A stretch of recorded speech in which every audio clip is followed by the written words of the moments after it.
બાળકો હવે આપણે સ્ટાર્ટ કરીએ છીએ લેક્ચર નંબર 10, જેની અંદર આપણે ડિસ્કસ કરીએ છીએ આ વર્ગ એટલે કે ચેપ્ટર નંબર 6 ની અંદર આપણે ડિસ્કસ કરીએ છીએ વર્ગ અને વર્ગમૂળનું સ્વાધ્યાય નંબર 6.3. એ પહેલા નાનકડા પોઈન્ટ પર આપણે ડિસ્કસ કરવું પડે. અત્યાર સુધી આપણે વર્ગ કરતા શીખ્યા, એનું આપણે રિલેટેડ સમજ્યા. હવે આપણે ડિસ્કસ કરીશું વર્ગ અને વર્ગમૂળ, કેવી રીતે વર્ગમૂળનો હવે કરાય, ગણતરી કેવી રીતે બોલાય, કેવી રીતે વંચાય, એના સિમ્બોલ શું હોય એ ધ્યાનથી સમજીએ. સૌથી પહેલા સ્ટાર્ટ કરીએ તો તમે કહેશો કે સર શરૂઆત કેવી રીતે કરવાની છે. તો સૌથી પહેલા તમારી સામે આ સ્ક્રીન પર આવી રહ્યું છે, ઇન ધ સેન્સ બોર્ડ પર લખેલું છે વર્ગમૂળ એટલે જે સંખ્યાના વર્ગથી પૂર્ણ વર્ગ સંખ્યા બની છે તે સંખ્યાને આપેલ સંખ્યાનું વર્ગમૂળ કહે છે. પહેલો પોઈન્ટ, વર્ગમૂળ કોને કહેવાય એની આપણે વાત કરી કે જે સંખ્યાની પૂર્ણ વર્ગ કરવાથી પૂર્ણ વર્ગ આપણને સંખ્યા હોય અને તે સંખ્યાને આપીને વર્ગમૂળ કહે છે. પૂર્ણ સંખ્યામાં આપેલી સંખ્યાનું વર્ગમૂળ કહે છે. તો એની અંદર દાખલા તરીકે સમજાવું તો વધારે ક્લિયર થશે. દાખલા તરીકે 5 નો વર્ગ 25 છે, 25 નું વર્ગમૂળ 5 છે. સેમ વે વર્ગમૂળ દર્શાવવા માટે સંકેતમાં રૂટ, અંડર રૂટ કહેવાય, એટલે કે જેને સંકેતમાં વર્ગમૂળ આ રીતે લખાય છે. જે અગત્યનો પોઈન્ટ છે, આ સિમ્બોલ ધ્યાન રાખજો. હવે વર્ગમૂળનું સિમ્બોલ છે, વર્ગ કરતા હતા તો તમે આવી રીતે વર્ગ કરતા હતા, જે અહીંયા બધામાં વર્ગ કરેલા છે એ રીતે વર્ગમૂળનું સિમ્બોલમાં દર્શાવવું હોય તો તમારે આ રીતે વર્ગમૂળની સાઇન કરવી પડે. 8 નો વર્ગ 8 સ્ક્વેર ઇઝ ઇક્વલ ટુ 64. 64 નું વર્ગમૂળ લખવું હોય તો આ રીતે લખાય. 64 ને વર્ગમૂળમાં દેખાડો એટલે શું થઈ જાય? વર્ગમૂળ થઈ ગયું. 1 નું વર્ગમૂળ 1 જ હોય. વંચાય કેવી રીતે, જે બહુ ઇમ્પોર્ટન્ટ, આ સ્ટુડન્ટને બોલવામાં ઘણીવાર તકલીફ થાય છે, એવું ના થવું જોઈએ. વંચાય એ રીતે 1 નું વર્ગમૂળ બરાબર અહીંયા લખવું હોય બરાબર 1. સેમ વે 9 નું વર્ગમૂળ ઇઝ ઇક્વલ ટુ 3 કહેવાય. પણ તમારે લખવું હોય, બોલવું હોય આ જ વસ્તુને કે 9 નું વર્ગમૂળ બરાબર 3 થશે, બરાબર 3 થશે. આ બેઝિક પોઈન્ટ થયો વિદ્યાર્થી મિત્રો. આમાં તમને ખાલી કન્સેપ્ટ ધ્યાનમાં રહેવો જોઈએ. અહીંયા સુધીનો પહેલા વિડીયો પોઝ કરો, આટલો પોઈન્ટ લખી કાઢો એટલે તમારો એક પાર્ટ પૂરો થાય. કેમ કે આપણે દરેક ટોપિક ડિટેલમાં જ કરીશું. એક પોઈન્ટ જેવી રીતે તમે ભણતા હોય એટલું જ વ્યવસ્થિત રીતે ડિટેલમાં આપણે જોઈશું. વિડીયોને વ્યવસ્થિત જોજો, કુદાવતા નહીં, જેથી તમને કન્સેપ્ટ વધારે ક્લિયર થાય. હવે આગળ જઈએ તો તમે અહીંયા પોઝ કરી દીધું હશે. હવે આપણે આગળ જઈ શકીએ છીએ. તમે કહેશો કે સર હવે આપણે આગળમાં શું છે, તો તમે કહેશો કે સર 1 નો વર્ગ લખ્યો છે 1, 2 નો 4, 3 નો 9, 4 નો 16, 5 નો 25, 6 નો 36, 7 નો 49, 8 નો 64, 9 નો 81 અને 100 નો 10. તમે કહેશો કે સર આ તો અમને બહુ સરસ રીતે તમે પહેલા જ ડિસ્કસ કરેલું છે, અમને બધું યાદ છે. તો બહુ જ સરસ બાળકો. હવે હું કંઈક અહીંયા તારણ પર આવવા માંગુ છું. જેવી રીતે અહીંયા જો એકમની સંખ્યામાં, વર્ગની એકમની સંખ્યામાં કે કોઈ પણ સંખ્યામાં એકમની સંખ્યામાં તમે કહેશો કે સર જો 1 હોય તો એનો વર્ગ એટલે કે જેનું વર્ગમૂળ કરતા આપણને 9 અથવા 1 મળે. ફરી એક વખત અહીંયા 1 છે, અહીંયા તમે કહેશો 81 છે, તો સર આનો વર્ગ કરવાથી, તો હવે તમે કહેશો કે સર આનું વર્ગમૂળ કરવાથી જે સંખ્યા મળે છે એ 9 અથવા 1 મળે. ખબર પડી? ફરી એક વખત આગળ જઈએ. જે બોલ્યા એ જ લખેલું છે, જે સંખ્યાનો એકમનો અંક 1 હોય તેનું વર્ગમૂળ કરતા એકમનો અંક 1 અથવા 9 મળે. પહેલો પોઈન્ટ. બંને એકમના પોઈન્ટ આપણે લઈએ છીએ. પછી તમે કહેશો કે સર હવે થોડુંક આગળ આવો, એટલે તમે કહેશો કે સર 4 વાળી વાત કરીએ તો જો આ 2 નો વર્ગ કરતા છેલ્લે એકમનો અંક 4 મળે છે અને 8 નો વર્ગ કરતા પણ એકમનો અંક 64 મળે છે. તો તમે કહેશો કે સર જો સંખ્યાના એકમનો અંક 4 હોય તેનું વર્ગમૂળ કરતા એકમનો અંક 2 અથવા 8 મળે છે. એટલે વિદ્યાર્થી મિત્રો તમે કહેશો કે સર આ તો હવે થોડું સ્ટ્રાઇક થવાની શરૂઆત થઈ. એકમના અંક બંનેના 4 હતા, તો આમાં 2 અને 8 મળે છે. સેમ વે હવે આપણે થોડુંક હજુ આગળ જઈએ તો તમે કહેશો કે સર હવે 9 પર વાત આવશે. તો 9 પર વાત આવે એટલે કે જો એકમનો અંક 9 હોય તો તેનું વર્ગમૂળ કરતા એકમનો અંક 9 હોય. કેમ કે જો 49 અને 9 માં બંનેમાં એકમનો અંક 9 છે, તો એનું વર્ગમૂળ કરતા બંને સંખ્યામાં તમે કહેશો 7 અને 3 આવશે. એકમનો અંક આની અંદર 4 ની વાત પૂરી. હવે અહીંયા લખીશું જો સંખ્યાના એકમનો અંક 9 હોય તો તેનું વર્ગમૂળ કરતા એકમનો અંક 3 અને 7 આવે. ખબર પડી રહી છે? હવે બે વસ્તુ હું તમારી સાથે એક્સપેક્ટ કરીશ, જે તમે જાતે લખશો. તમે કહેશો કે સર હવે લખાવડાવો 6 ની વાત કરીએ તો 6 ની વાત કરીએ તો તમે કહેશો કે સર જો એકમનો અંક 6 હોય, એકમનો અંક 6 હોય તો વર્ગમૂળ કરતા 4 અને 6 મળે. ખબર પડી રહી છે? હવે તમે કહેશો કે સર છેલ્લું તમે હજુ લખશો જાતે, જો એકમનો અંક 5 હોય તો એનું વર્ગમૂળ કરતા પણ 5 જ મળશે. જો એકમનો અંક 0 હોય, 2 0 છેલ્લે એમ કહેવાય કે છેલ્લે 2 0 હોય તો એનું વર્ગમૂળ કરતા 10 મળે. આ બેઝિક પોઈન્ટ ધ્યાન રાખવાના છે, બહુ જ સિમ્પલ પોઈન્ટ છે. તમારે પહેલા આટલું લખી કાઢવાનું છે આ બધું એકમના અંકનું, તો જ તમને આગળ ઈઝી પડશે. અત્યારના તો તમે એમ કહેશો વિડીયો જોતા જશો તો ખબર પડી જશે, પરંતુ ફરી જ્યારે જુઓ 10 દિવસ પછી ત્યારે આ તમને કન્સેપ્ટ યાદ રહેવા જોઈએ. જ્યારે તમે નોટમાં લખેલું હશે તો તમને એનો ફાયદો બહુ જ મળશે. એ શાંતિથી લખતા જજો. આ બેઝિક વસ્તુ છે એટલે તમને ક્લિયર થઈ જાય. તો એની સાથે એમ કહી શકો કે તમારો આ પોઈન્ટ પણ પૂરો. હવે તમે સ્વાધ્યાય 6.3 ના દાખલા નંબર 1 તરફ આગળ વધીશું, જેની અંદર આપણને ઇન્ફોર્મેશન કંઈક આ પ્રકારે આપી છે. હું વાંચું છું. તો એની અંદર આપી છે નીચે આપેલ સંખ્યાઓનો વર્ગમૂળ ના એકમનો અંક કયો હશે. નીચે સંખ્યાઓ એટલે 1 થી 4 સુધી અલગ અલગ સંખ્યાઓ આપી છે, અલગ અલગ લીધા છે એક એક સંખ્યાઓ. તો એનું વર્ગમૂળ કરતા કઈ સંખ્યા મળે એ તમારે શોધવાનું છે. તો સૌથી પહેલા તમે શરૂઆત કરીએ. તો અહીંયા આપણને, તો મારે તો ફોકસ ઓલવેઝ અહીંયા જ કરવાનું છે, આ વસ્તુ પર જ. કોઈ પણ સંખ્યા આપે મારે તો એકમનો અંક પકડવાનું છે. શું પકડવાનું છે બાળકો? એકમનો અંક.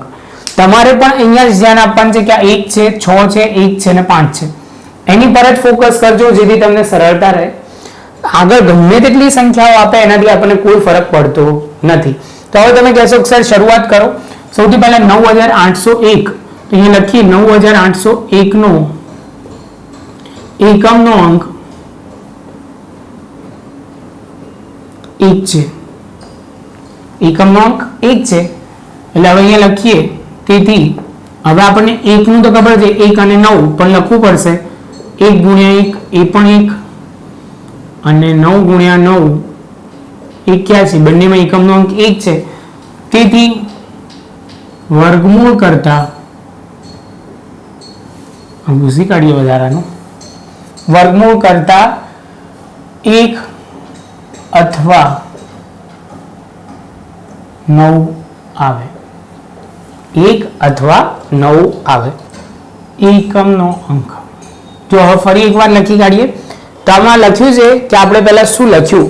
એકમનો અંક 1 છે, પછી આપણે એમ લખ્યું 1 ગુણ્યા 1 એટલે કે 1 નો સ્ક્વેર 1 થાય અને 81 કેવી રીતે આવે? 9 ગુણ્યા 9. તો એનો વર્ગમૂળ કરતા એકમનો અંક 1 અને 9 મળે. શરૂઆત કરીએ આગળ બાળકો. હવે તમે કહેશો કે સર 99856, તો 99856 નો એકમનો અંક 6 છે. એકમનો અંક 6 છે એટલે તમે કહેશો કે સર 4 અને બીજો આવશે 8. તો અહીંયા લખીએ. તેથી અહીં લખીએ 4 નો સ્ક્વેર 16 અને 8 નો સ્ક્વેર 64 આવે. તેથી તેનું વર્ગમૂળ કરતા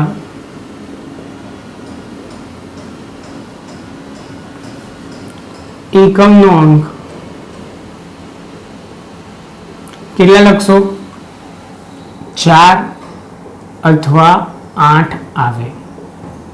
બહુ સિમ્પલ છે બાળકો. લખાણ બહુ ઇમ્પોર્ટન્ટ છે. હું આ વસ્તુ પર બહુ ફોકસ કરીશ કે આ વસ્તુ લખેલું હશે તો તમને જોતાની સાથે જે ટીચર હોય એ માર્ક તમને ઇઝીલી આપશે. કેમ કે પ્રેઝન્ટેશન અકાઉન્ટ્સ એટલે કે મેથ્સની અંદર પણ આ બહુ ઇમ્પોર્ટન્ટ છે. હું એકચ્યુઅલી અકાઉન્ટ્સ પણ ભણાવું છું, તેથી ખાસ આ બોલવાની મારી આદત છે કે અકાઉન્ટ્સને એવું બોલાઈ જશે. પણ બેઝિકલી તમારે એ પણ સમજવાનું છે કે આની અંદર તમારે પ્રેઝન્ટેશનનો રોલ બહુ ઇમ્પોર્ટન્ટ છે. વ્યવસ્થિત લખવું, લાઈન છોડીને લખવું, આ નાની નાની વસ્તુ તમને બોર્ડમાં જ્યારે તમે તો હજુ 8માં છો, પણ જ્યારે 9માં 10માં તો 10મા સુધી તમે ટકોરા બંધ થઈ જાઓ, જેથી તમને આ પ્રેઝન્ટેશન કરવામાં અને આ બધામાં તકલીફો ઓછી પડે. જેટલું નીટ એન્ડ ક્લીન વર્ક હશે, પ્રેઝન્ટેશન હશે સારું, એટલું વધારે ફાયદો થશે. અક્ષર થોડાક 19-20 હોય તો ચાલે, પરંતુ તમારે એમ સમજવાનું પ્રેઝન્ટેશન એટલે લખેલી ચેકાચેક ઓછી હોય એ તમારા માટે ફાયદાકારક છે. નાની નાની વાતો પણ બોર્ડ માટે બહુ અગત્યની વાતો આ બધી વસ્તુઓ. હવે થોડુંક સર શોર્ટમાં લખશે. અહીંયા લખ્યું છે 9,58,001. તો તમે કહેશો એકમનો અંક કેટલો છે? 1 છે. એટલે હવે આની અંદર લખીશું એકમનો અંક 1 છે, તેથી 1 નો વર્ગ અને 9 નો વર્ગ 81. તેથી વર્ગમૂળ કરતા એકમનો અંક કેટલો મળશે? 1 અથવા 9 મળશે. વિદ્યાર્થી મિત્રો બહુ સરળ છે. આ લાઈન તમે લખી કાઢજો એટલે વાંધો આવશે નહીં.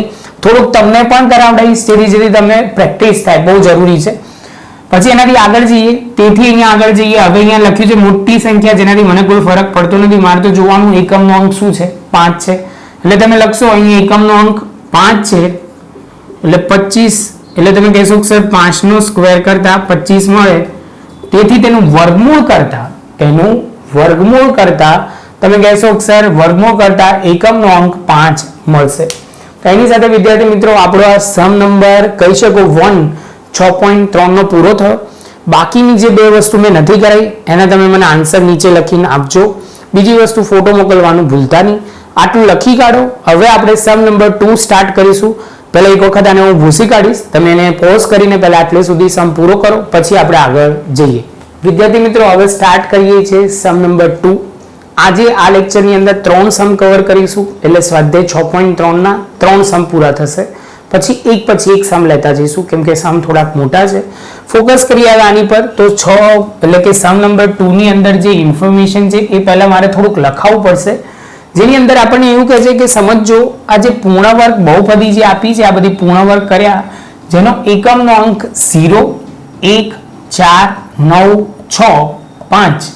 તો આટલી સંખ્યાઓ, શાંતિથી ફરી એકવાર બોલું છું, 1 4 9 6 5 આ બધી સંખ્યાઓ જે હશે અને 0 એ પૂર્ણ વર્ગ હોય.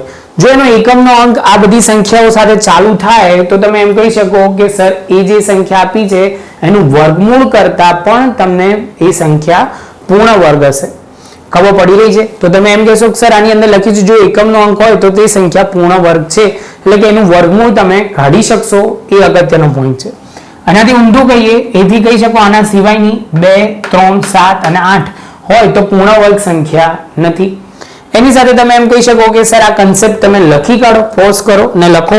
હવે હું વાક્ય વાંચું એ પહેલા તમે પોઝ કરીને લખી લીધું હશે બાળકો. તો હવે શરૂઆત કરીએ. તો સૌથી પહેલો પોઈન્ટ હું બોલું છું, કોઈ પણ પ્રકારની ગણતરી કર્યા વિના જણાવો કે કોઈ નીચે આપેલી પૈકી સંખ્યાઓ પૂર્ણ વર્ગ છે કે નથી.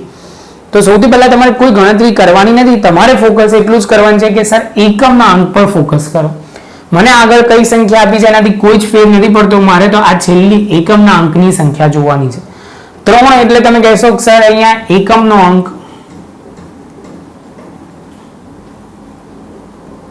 3 છે. અહીં એકમનો અંક 3 છે. તેથી તમે કહી શકો આપણામાં પૂર્ણ વર્ગ એવો વર્ડ વાપર્યો છે, જે વર્ડ વાપર્યો છે એ તમારે કહેવાનું છે સીધું પૂર્ણ વર્ગ જ વાપર્યો છે. તેથી 153 એ પૂર્ણ વર્ગ નથી. સેમ વે 7 આવે છે. તમે કહેશો સર 7 પણ હમણાં જ લખ્યો છે. અહીં લખીએ એકમનો અંક 7 છે, તેથી 257 એ પૂર્ણ વર્ગ નથી. આગળ જઈએ. 408 છે. 8 આવ્યો એટલે પાછું લખીશું. પહેલા 3 આવ્યો, 7 આવ્યો, 8 આવ્યો. તો હવે લખીશું એકમનો અંક 8 છે, તેથી 408 એ પૂર્ણ વર્ગ નથી. લાસ્ટમાં 1 આવે છે, જે 441 છે એનો એકમનો અંક કેટલા છે બાળકો? 1 છે. એકમનો અંક 1 છે. 1 હોય તો પૂર્ણ વર્ગ હોય, પરંતુ આપણે એકવાર ખાલી કરવું હોય તો તમે 441 ને કરશો વર્ગમૂળ તો 21 આવશે, અથવા 21 નો વર્ગ કરશો તો 441 આવશે. તેથી 441 એ પૂર્ણ વર્ગ છે. બહુ સિમ્પલ પોઈન્ટ હતો. પોઈન્ટ પર ફોકસ તમારે એક જ વસ્તુ રાખવાનો હતો કે આટલા પોઈન્ટ તમારા કવર જવા જોઈએ. વ્યવસ્થિત લખજો. હવે સમ નંબર 3 પર આપણે આગળ વધીશું. સ્ટુડન્ટ્સ હવે આપણે સ્ટાર્ટ કરીએ છીએ સમ નંબર 3. પહેલા તમને યાદ કરાવી દઉં, આપણે એકી સંખ્યાઓની બાદબાકી કરીને એ સંખ્યા શોધતા હતા. સેમ વસ્તુ આ જ લોજિક વર્ડ વપરાશે એકી સંખ્યાનો, લેકિન ક્વેશ્ચન આપણે હવે થોડુંક સમજી લઈએ કેવી રીતે આપ્યું છે.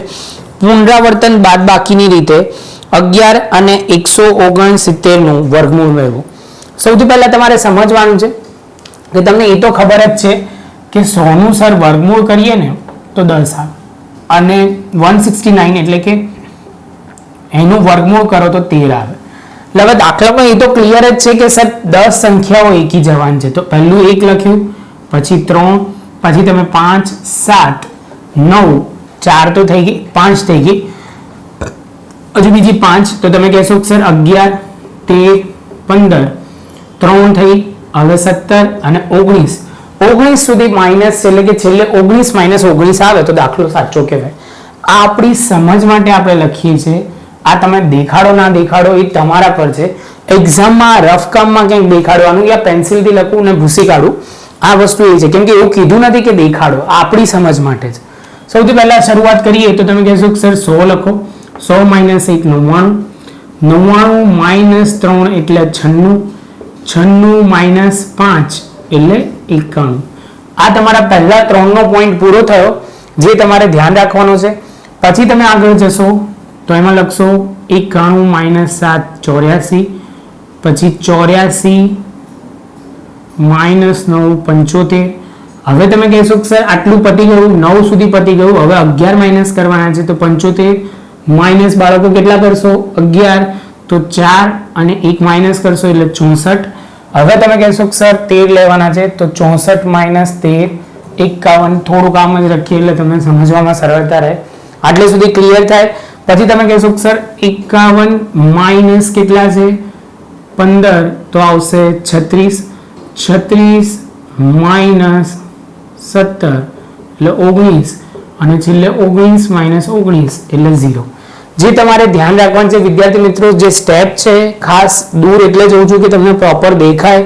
આની અંદર સ્ટેપ જ સમજવાના છે કે કેવી રીતે આપણે કરીએ છીએ. અને 1 3 5 7 આપણે 6 પોઈન્ટમાં સ્વાધ્યાય ઓલરેડી જોઈ લીધું છે કે એકી સંખ્યાઓ બાદ કરવાથી પૂર્ણ વર્ગ સંખ્યા હોય તો છેલ્લે 0 આવે. તમને 19 અહીંયા લખાવાનું રીઝન એ છે કે તમને ખબર જ હોય કે સર 19 માં છેલ્લે 0 આવી જશે. જો ના આવે તો તમને સ્ટ્રાઇક થવી જોઈએ કે સર આનો મતલબ આપણે કંઈક ભૂલ કરી છે. સેમ વસ્તુ અહીંયા હું કરાવડાવું. અહીંયા તમે 169 એટલે 13 સંખ્યાઓ એટલે 19 તો આવશે જ, 19 સુધી તો આવશે. આ 10 સંખ્યાઓ છે, આમાં થોડીક એડ કરી લઈએ છીએ એટલે સરને ડબલ લખવાનો મતલબ નથી. તો 19 પછી તમે કહેશો કે સર લખો 21, પછી તમે કહેશો કે સર હવે આવશે 23, આ 10 હતી 11 12 અને હવે 13 માં આવશે તમે કહેશો કે સર 25. છેલ્લે તમે કહેશો કે સર 25 - 25 આવશે. કેટલું આવશે 25 - 25. શરૂઆતનો સફર શરૂઆત કરીએ તો 169 - 1 એટલે તમે કહેશો કે સર 168, 168 માઇનસ તમે કહેશો કે સર હવે લેવાનું છે 3 તો 165, 165 માઇનસ તમે કહેશો કે સર 5 તો 166. પહેલી 3 સંખ્યાઓ પૂરી. હવે તમે કહેશો કે સર હવે આપણે આગળ જઈશું તો એની અંદર આપણે લેવાનું છે 160 માઇનસ 7 153, 153 એટલે 7 ગયો તો 153 માઇનસ 9 એટલે 144, 144 થાય એટલે એના પછી તમે કહેશો કે સર 144 માઇનસ 11 જે 133 તરફ તમને લઈ જશે. 133 એટલે હવે અહીંયા તમે કહેશો કે સર 133 માઇનસ 13 એટલે તમે કહેશો કે સર 10 અને 120. એ જેવું પતે એટલે 120 માઇનસ 15 જે તમને કહેશે 105 તરફ લઈ જશે. 105 પછી તમે કહેશો કે સર હવે જે આવે છે એ 17 એટલે આવશે 88. ખાસ ધ્યાન રાખજો 88 પત્યું એટલે હવે 4 જ સંખ્યાઓ માઇનસ થશે જે લાઈન બાય લાઈન લેતા જઈએ તો 88 માઇનસ 19 એટલે તમે કહેશો કે સર આમ જોઈએ તો 20 માઇનસ કરો એટલે તમે કહેશો કે સર 69 આવશે.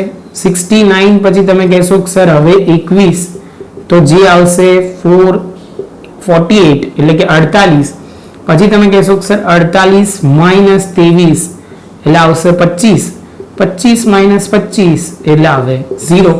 13 સંખ્યાઓ એટલે લખેલી કે જેથી તમને ખબર હોય કે 25 ને મારો દાખલો અટકવાનો છે. આ બધા બેઝિક પોઈન્ટ છે વિદ્યાર્થી મિત્રો જે તમારે ધ્યાન રાખવા પડે. બીજી વસ્તુ આના જેવો જ એક દાખલો આપવો ખૂબ જ જરૂરી છે જેથી તમને ક્લેરિટી આવે. હું એ જ અત્યારના જોઉં છું, એક દાખલો મેં શોધીને રાખેલો ખાસ તમને કરાવવા માટે. એક્ઝેક્ટ કહું તો કયો દાખલો હતો, 100મા પેજ પર આપેલું છે આપણને. તો ઓકે, તો આપણને 100મા પેજ પર પ્રયત્ન કરો, બાદ બાકીથી જણાવવાનું છે. 5 દાખલા આવા છે, એ 5 દાખલા તમારે કરવાના છે. જે 100મા પેજ પર છે પ્રયત્ન કરો એ કરજો જેથી તમને પૂરો કન્સેપ્ટ પૂરો થાય. હવે આપણે આગળ જઈશું સ્વાધ્યાય 6.3માં દાખલા નંબર ત્રીજો પૂરો થયો એટલે ચોથો ચાલુ કરીશું. ચોથાના દાખલા પણ બહુ ડિટેલમાં કરીશું. આ લેક્ચર હતો લેક્ચર નંબર 10. હવે આપણે લઈશું લેક્ચર નંબર 11. આખો સ્વાધ્યાય આખો ટોપિક હું ડિટેલમાં તમને સરસ રીતે કરાવીશ. જો તમને અત્યાર સુધી વિડીયો ગમી હોય તો લાઈકનું બટન દબાવો. જો તમને પૂરી ખબર પડી હોય તો નીચે લખો, નીચે કોમેન્ટ સેક્શનમાં કે તમને ખબર પડી ના પડી. કોઈ તમારું સજેશન હોય તો પણ લખો. તમને કોઈ ના ફાવતું હોય તો તમે લખી શકો છો કોમેન્ટ સેક્શનમાં. બને એટલો જલ્દી રિપ્લાય આપવાનો પ્રયત્ન કરીશું. મળીએ નવી એક વિડીયોમાં. અને જો તમને આ વિડીયો ગમ્યો તો શેર કરવાનું ભૂલતા નહીં તમારા મિત્રો સાથે. એક ખાસ અગત્યનું કે મિત્રો સાથે શેર કરજો બાળકો. મળીશું નવી વિડીયો નંબર 11.